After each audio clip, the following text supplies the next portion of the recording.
Welcome to the Growth Fire Podcast, where we engage with top business leaders who share their experiences and provide real insights that help them attract customers, retain staff, and grow their bottom line. Now, let's get started with the show.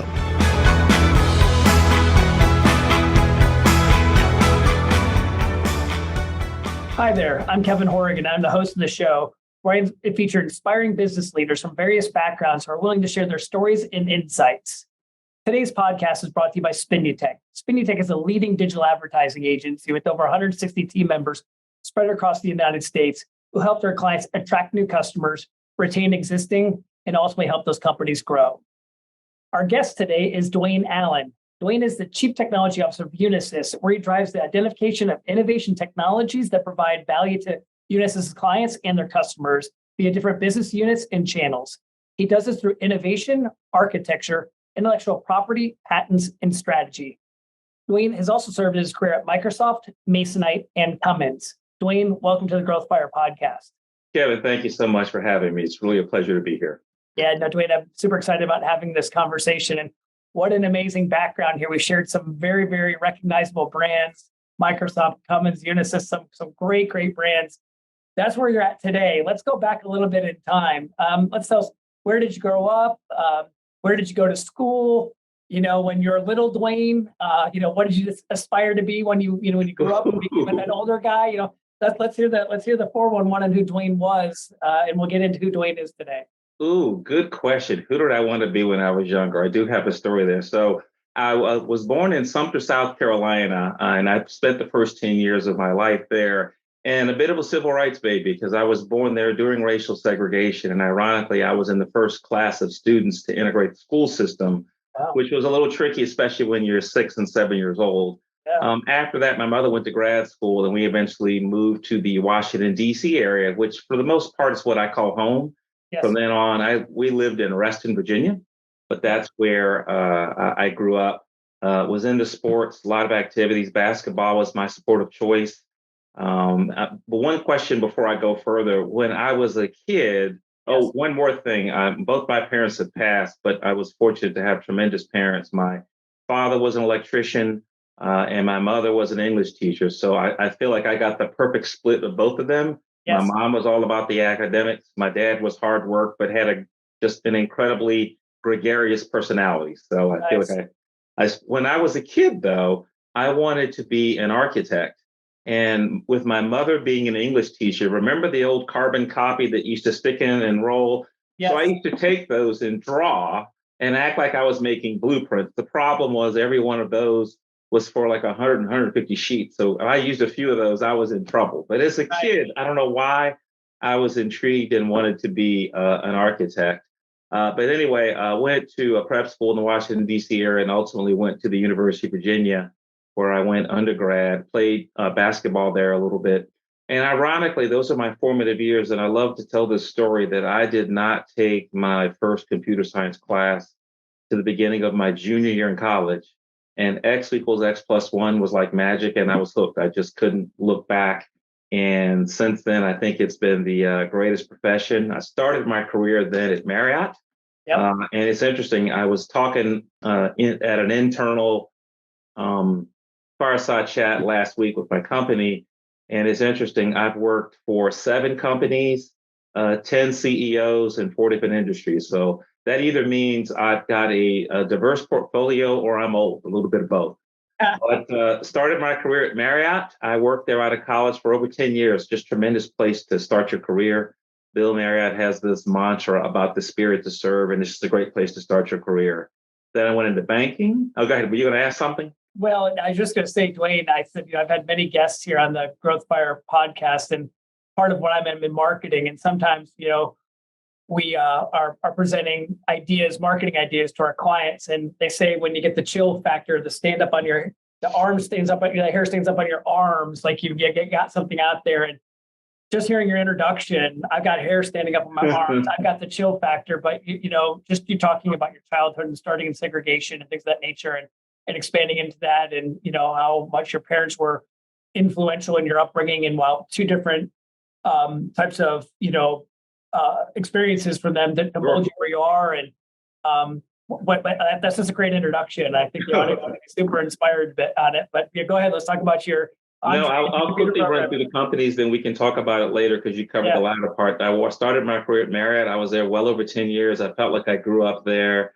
And then I went on to change industries. I went to banking, which was Wachovia, which is now Wells Fargo. Right. Tremendous growth experience, probably ultimate change management initiative, new city, new company, new industry. And then from there, went to Fifth Third Bank. By the way, the Wells Wachovia experience was in Charlotte, North Carolina. So that was my first big relocation. Then I went to Cincinnati, Ohio to work for Fifth Third Bank. And then I went to my third industry, which is manufacturing. So I went to Cummins. I was there 8 years, and that's where I really got global experience. I was CIO of the component segment, which is like a mini Fortune 500 company. It's a $6 billion segment, 75 sites in 13 countries. So I really, and we'll talk maybe about learning later, but I just learned a tremendous amount. And then from there, I came to Tampa, which is where we met, and I was CIO of Masonite, a building products manufacturing company for a couple of years. And then we got to where you talked about Microsoft, another tremendous role in global digital strategy, working with some of their largest clients around the world, helping them reimagine their business through digital transformation and innovation. And then I'm here at Unisys, where I've been for a couple of years, and I'm really, really enjoying what we're doing. We got a great story. We've launched a new brand. It's going to be kind of an exciting comeback story, if you will. Well, and I'm excited to dig in because while your introduction on your upbringing brought the chill factor, just watching you tell your story, the passion about your career growth and stuff like that, you say it with a very positive smile on your face, and you just see the enjoyment that you have talking about your background and the learning lessons. And so we're going to dig in deep into some of those here. We're going to have the audience learn from some of these experiences here. Sure. And your track record, I think you said you had 7 companies, 10 CEOs in 4 different industries. I think that can be somewhat diverse. I think there's a lot of others out there who had 4 different experiences, but I can't wait to dig into some of these. Let's talk about education, though. You said you did undergrad at University of Virginia, and then you went on beyond that. You went on beyond post your undergrad. Let's talk about that and what you sought after your undergrad. Great question, because I have a phrase I talk about. When I talk about Virginia, my heart is there, and it will always be there. I think the banner's over my head. But 10 years later, I went back to grad school and got my MBA. And I always say my heart's at Virginia. My MBA from George Washington changed my life. Yeah. I mean, there's just no question about it in terms of challenge, stretch, fear, uncertainty, and then ultimately confidence. And that's what gave me the confidence to change industries. We had an international residency. So we were in Paris for a month, and I learned a lot about international business. That was just foundational. And then I was at the leadership program at Yale, which helped refine your leadership skills. Yes. But I always say those two things. My heart is always at Virginia.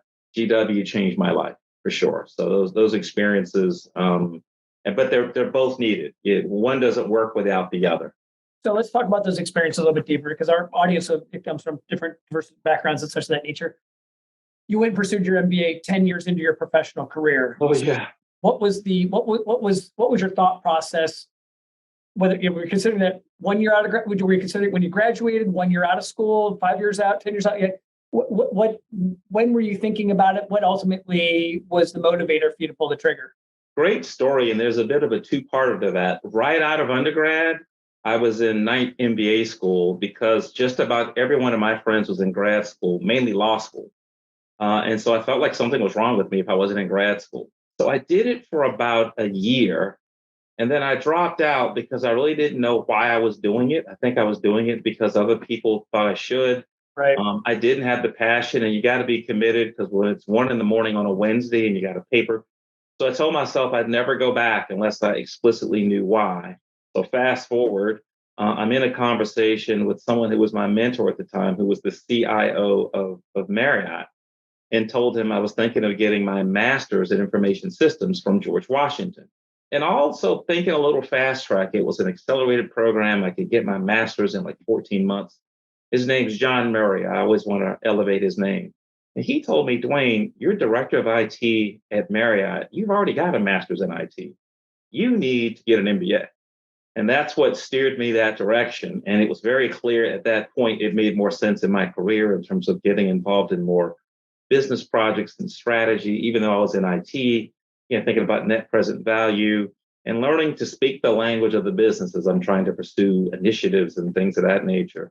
So that's what led me to go, but unequivocally one of the most difficult things I've done in my life. I mean, to go back and get in the classroom after 10 years, that's where I tell you that uncertainty and doubt, like, what was I thinking? This isn't going to work.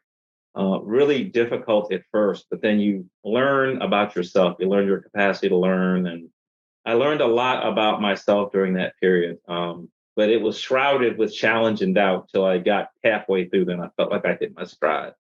Yeah, and there's so much to double click on there as well, Dwayne. So you brought up one of your mentors. We'll talk more about mentors going forward. It's funny. I had a comment. I call myself a .com survivor. We were a company that made it through the .com, not certainly without a lot of battle wounds and scars. I remember one of our board members asking me if I had ever got my MBA. I said, no, I never had time to go back to school. And he said, well, there was no MBA program to teach you what you just been through. Right. And so I appreciate the comment that mentor said, because the life that we were experiencing, the journey that we were on, and those pressures that we had at that time, the book education certainly could teach a lot that wasn't taught in those programs, but the tenacity and the need to get it done and figure things out on the fly and the resilience and all that stuff, I don't think the books can teach what was required to get through all of that. No, and you're speaking to something that's important, is understanding what's the right decision for you. I say this to my daughters. I should have mentioned that in my introduction. I have two daughters, 27 and 25, the joys of my life. But one got her master's, one didn't. It's fine. We figure out what we're going to do. You just got to make the right decision for you. I remembered that in my MBA program, one gentleman stopped working for his company and went on his own in the middle of the program. And we thought he was crazy, but he just said the same thing. I would have lost so much experience, even though the company was supporting me Right. just to go. So it's fine. Yeah, but I think to your point, everyone needs to find their, you said you abandoned it the first time because you just were doing it maybe for the wrong reasons. You didn't have That's exactly right. So I could have gotten an MBA early. Right. That wouldn't have been that useful. So how to apply it. And I think, part of what experiences, I think that, I think part of the message you're trying to share, part of your experience and part of the inspiration you're trying to share is having a North Star of what you align to and be driven by that North Star can be important than just checking off in the journey. You're getting some things done, knowing why and potentially how you're going to use it. And it sounds like it took you some experience in your career to have a new passion as to why to do it. But you've also shared that decision, your heart's in Virginia, but George Washington changed your life. No question. No, and so someone new to hearing your story can look back and say, wow, there's a lot to gain from all of that. And I could have just gone through the motions and gotten all of that done, but I might not have had the same value that I received by being more intentional about going about things. Totally agree. And while 10 years later is tough, yes, I think it was also perfect because it just the passion and it takes that drive, much like you talked about with startup. I'm full-time, by the way, and I'm a full-time student at the same time. So nothing stretched me more than that in my life. I'm telling you. But I think another thing to take away from that too, Dwayne, is just your full-time career, right? And full-time student. And that's a huge commitment, right? Huge commitment. And to be able to gain what you gained, you either choose to stop working, which probably might not have been an option, or you take on a commitment that very few will ever agree to take on, but you chose to take that on.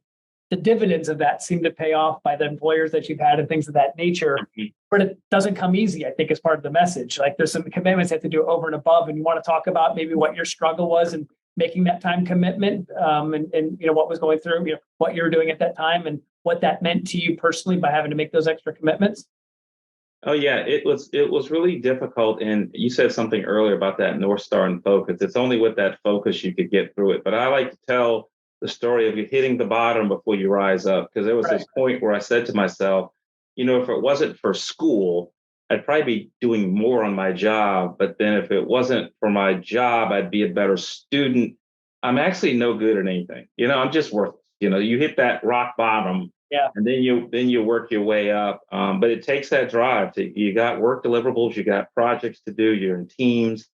But I wouldn't trade it. It was at the right time for me. And like you said, people watching this, there could be other times that work for them. So I think the key is knowing what's right for you, what's the right decision and timing.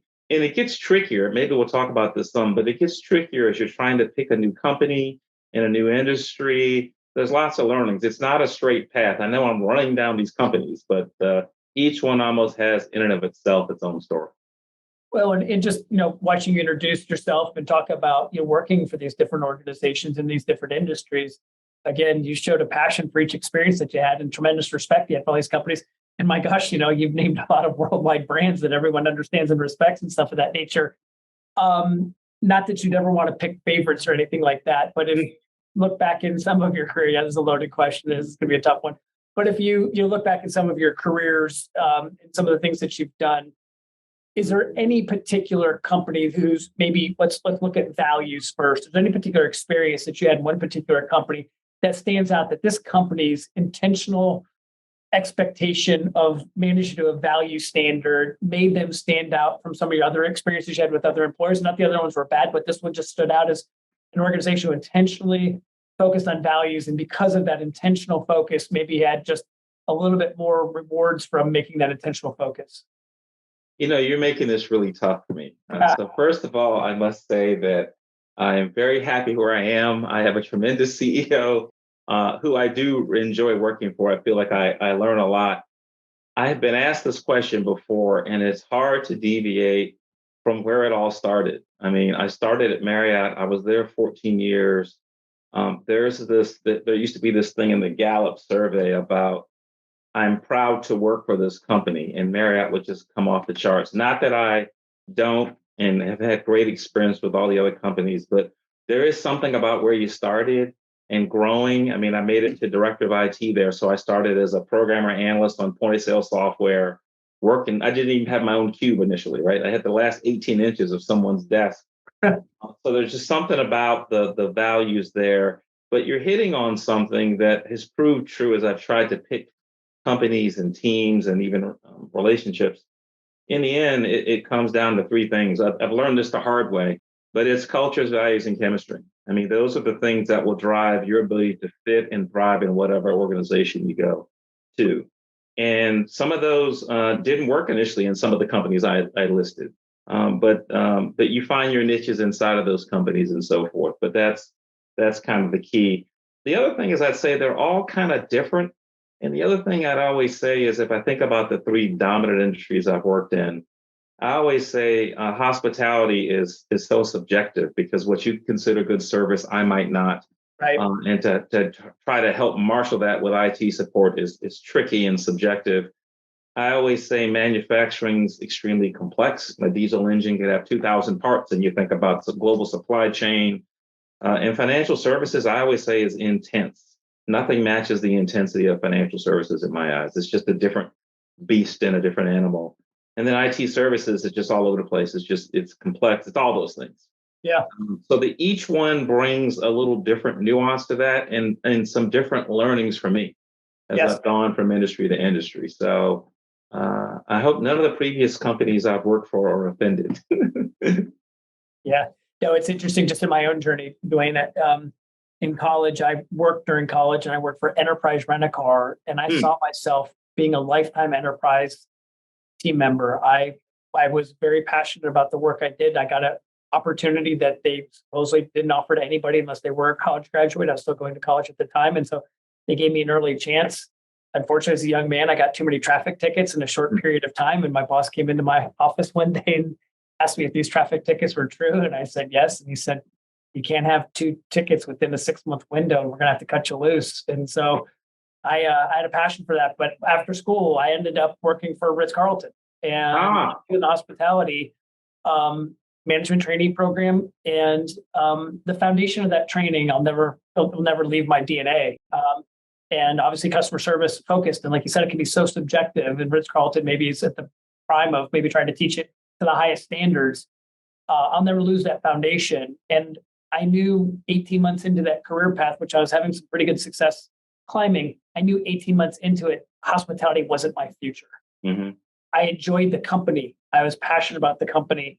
I was passionate about the people I worked for. I was passionate about the guests we served. I wasn't passionate. The career path I was on was going to bring me long-term happiness. Mm-hmm. I knew I would look up my boss and my boss's boss, and they both seemed they were miserable. They were growing in their career paths, but they didn't seem to be enjoying their journey. And so through their experiences, I knew that I didn't want that to be my experiences, even though I probably wasn't far in following their footsteps in the accolades of getting promotions and the accolades of enjoying more income. And quite frankly, the investment they had made had beat to that point. But when you could see that where you were going to, that North Star seemed to check the box from title fulfillment, seemed to check the box of rewarding from responsibility, rewarding from income. It didn't seem like the work-life balance had happiness to it. So fortunately, I figured that early in my career. Yeah, it does have to be in your blood. Slight tidbit, maybe for a future podcast. I was working on this special strategy project, and we recommended that Marriott buy a luxury brand, which ended up being Ritz-Carlton. So, oh wow, I know all about their culture and that type of thing. And you're right. And what's tricky is even when you're in a field like mine, trying to find that passion, different places can be tricky. I do remember early in my career looking up at vice presidents and CIOs, thinking, I'm not sure I want to do that because these guys are giving their life to the company. That's it. And then over time, you realize it's about the passion, the balance, and sometimes it doesn't feel like work. But when you looked at some of them, it was it felt like just they were getting drained. I know exactly what you're talking about. Getting drained. And, I learned then too that hospitality is a 24/7, 365 business, and it's on all the time. And the guests all have different expectations at different times of the day. And it may not be your time of the day, but it may be theirs. And you had to have a team there ready to serve them. Like, if it was 3:00 in the morning or 3:00 in the afternoon, there was an expectation there. You're providing that level of service. And that wasn't easy to manage too, because it's hard to find people passionate to do that 24 hours a day all the time. No, you're right. In fact, there's a saying when you do a grand opening, when that hotel door opens, it never closes. Ever. It never closes. Yeah. They're open on Christmas Day or whatever. So sounds like we got a whole hospitality podcast in the future. Yeah, that's down the road. So Dwayne, I'm going to shift gears. We talked about your upbringing. We've talked about your academics. We've talked about some of the employers that you've had some great success and great career with. But you keep busy too. You're involved in many organizations, charities, boards, things of that nature. Can you talk about what has made you outside work and outside, family and that nature? Can you talk about what's made you get involved in these organizations? And maybe let's talk about your North Star in serving too. Ooh, good question. And those do kind of merge together. The thing I get the most, I just have a love for learning. I'm insatiable.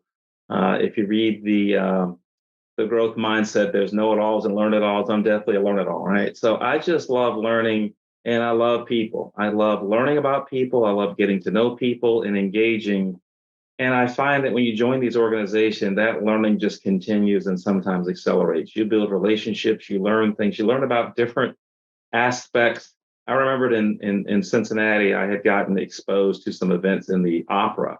And I'm not an opera person. I'm more of a Broadway plays person, and Broadway musicals especially.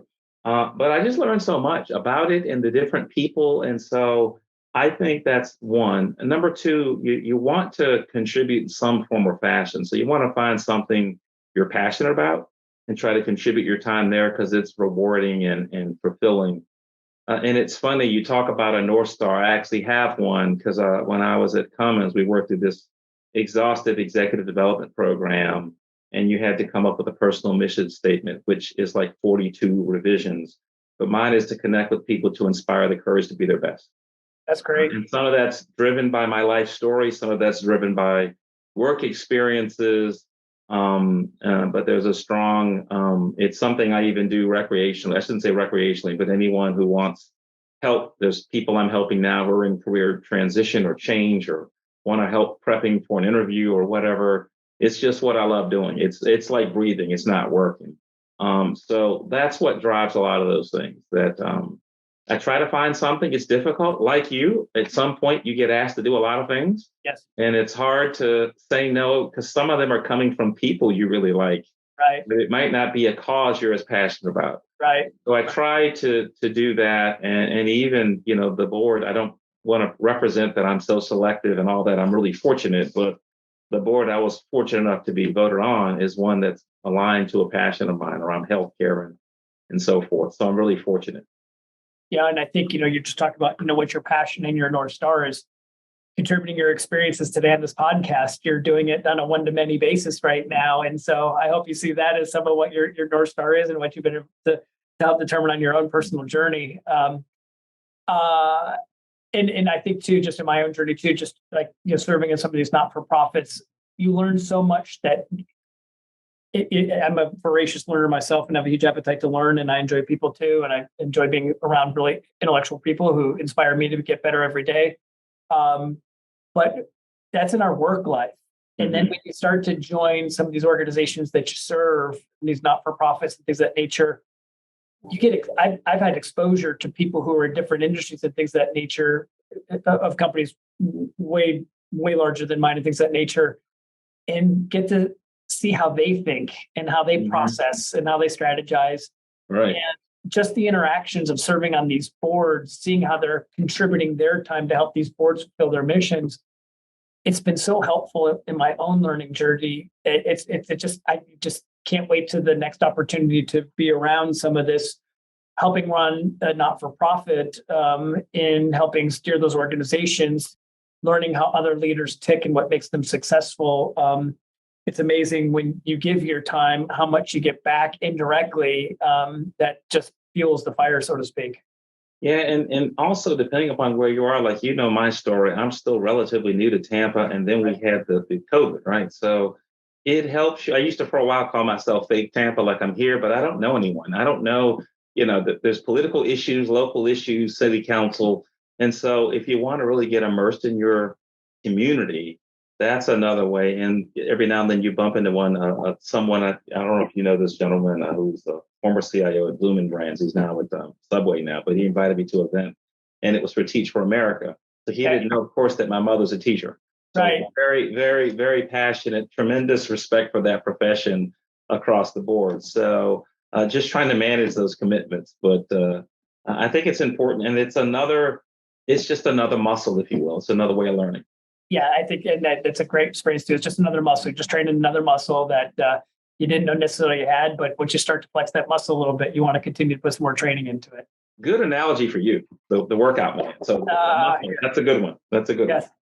So, we talk about the podcast name is Growth Fire, and we talk about sharing some of your experiences. And, you talked about, what you're doing for Unisys, and part of it is you're helping your global clients, through various channels and strategies with innovation, architecture, intellectual property, patents, and strategy, without getting into anything, confidential or clients or anything that would be at risk for you.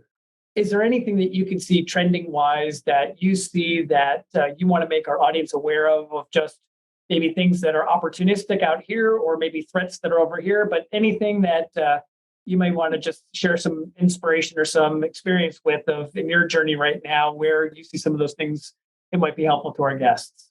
Well, I think the big thing is you really have to learn how to engage with people and build relationships. And what we talked about earlier, you got to be learning and almost tentatively observant. I'm going to show my age now, but back in the day, you just show up with your pad, tell them your requirements. We do some specs, show you a system. It's just so different now. People have their own systems. People are much more knowledgeable. They're a lot less patient. When I started, IT was a mystery. So if I delivered a report, I was a hero. Now it's like, why is it taking so long? Why does it cost so much? So you've got to evolve. And I think the key for differentiation now is if you're getting in front of a client, they need to know that you're listening, that you understand, and that you're going to add some ideas. You're not going to drain them, much like we talked about earlier. So what I'm seeing is people have done a lot of innovations and transformations, but that next level is difficult. They're all struggling to try to get there. And I think that's some of the things we're working to do. One, we've got a great offering. We've got 4 business units: digital workplace services, cloud applications infrastructure, enterprise computing, and business process solutions.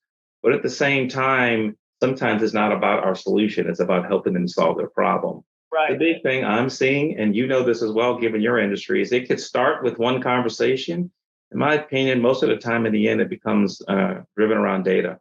If you want to transform, if you want to reimagine yourself in the cloud, if you want to become more digital, you talk about these outcomes and aspirations, but the path to get there, it usually has a stop, if not a long layover in the town of data. Yeah, So it data does. analytics and artificial intelligence and those types of things, I think, are critical. And I think that's that next frontier of transformation and differentiation that clients are struggling with. And folks like myself and you and other people in the profession are trying to help them get there. And we're Right. coming with some different tools and so forth. No, I think I love the phrase, the town of data. I'm going to write that down. The town There you go. It's at least a rest stop, if not a layover. You just can't get there. You can't get here from there without that. Well, and the town of data, well, I understand that. I'm not sure if it's not a city or the state or country of data in some cases. It is growing. It's become a state. I think it's becoming its own language. They might be breaking off for the union because it's so pervasive, you don't even know what it drives now. So, and I did a speech a year ago at a CIO summit in Denver. And the title of the speech is "The Devices Are Talking Back. Now What do we do?" Because we used to control everything, but with the advent of collecting data and IoT and telematics and everything else, there's now too much data and you don't know what to do with it. So that's where people really need help now. Yeah, and I think too, what we're seeing too is if you choose to pull what you believe to see, if you choose to pull data and you have different parties within an organization trying to pull that data, trying to pull it through the access points they have, they can pull it in the way they know how to pull it. But when they compare data sets amongst different people who pulled the data, they don't always match. Mm-hmm.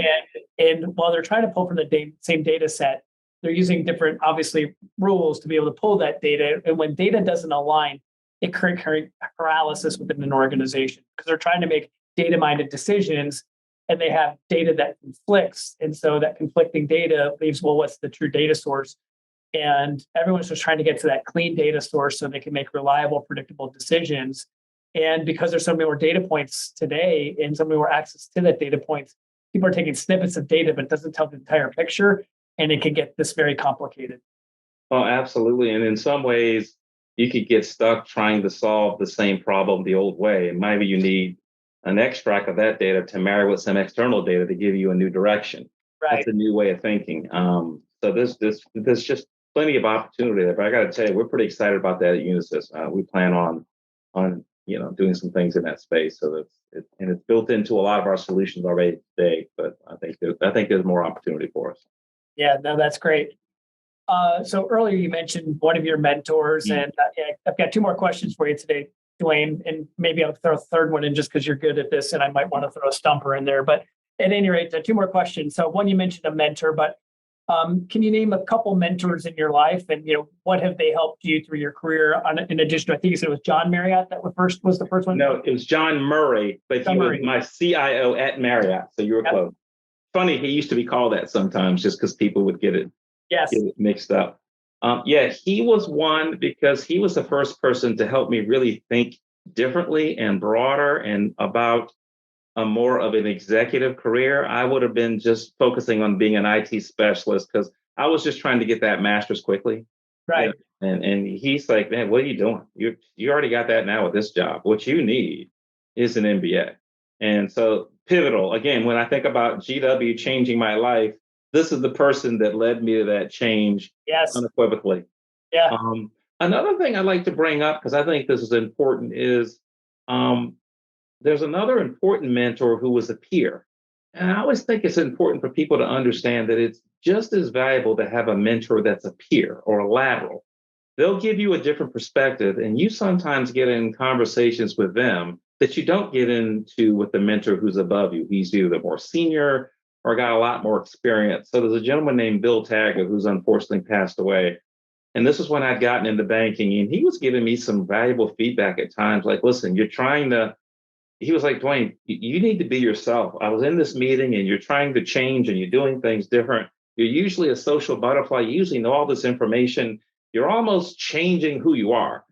That's feedback that not only is valuable, I never would have got that from a mentor above, right? I would have been talking about my career or networking or seeking guidance. So I think it's important to have those people who you think you trust. They'll give you the honest, true scoop. good, bad, or indifferent, but it's really valuable. It's honest. It's coming from a great place. And I've had several of those, some who've really saved me because I've gotten really upset or frustrated about things. And they said, Dwayne, let's go to lunch. Listen, I don't think it's as big a deal. It's not what you think it is. You're so good. Do this, do that. Those are experiences you don't have with a mentor. So I encourage people. So Bill Taggart was tremendous at a valuable part of my career. And I've got several colleagues that I rely on relentlessly today. I call them all the time.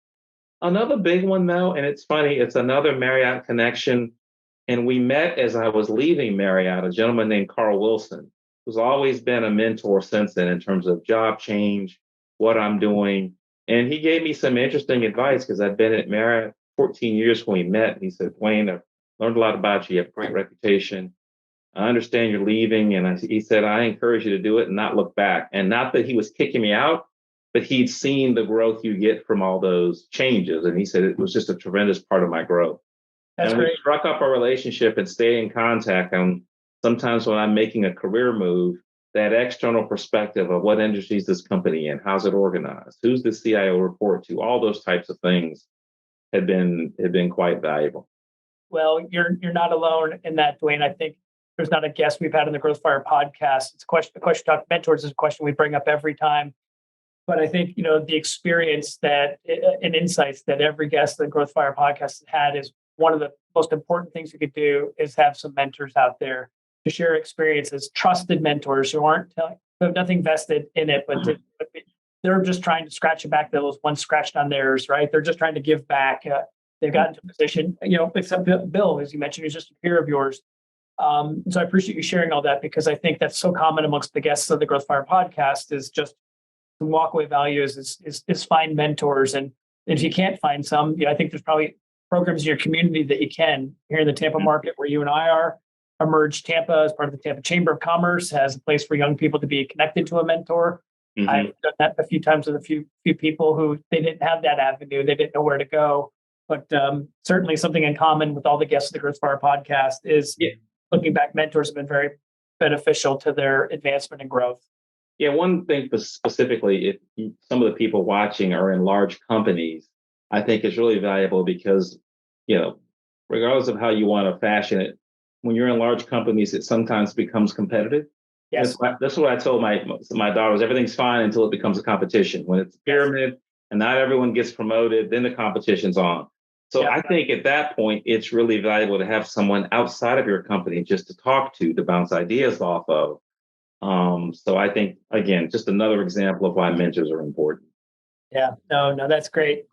Dwayne, thanks so much for your time today. It was an amazing conversation. Really, really great.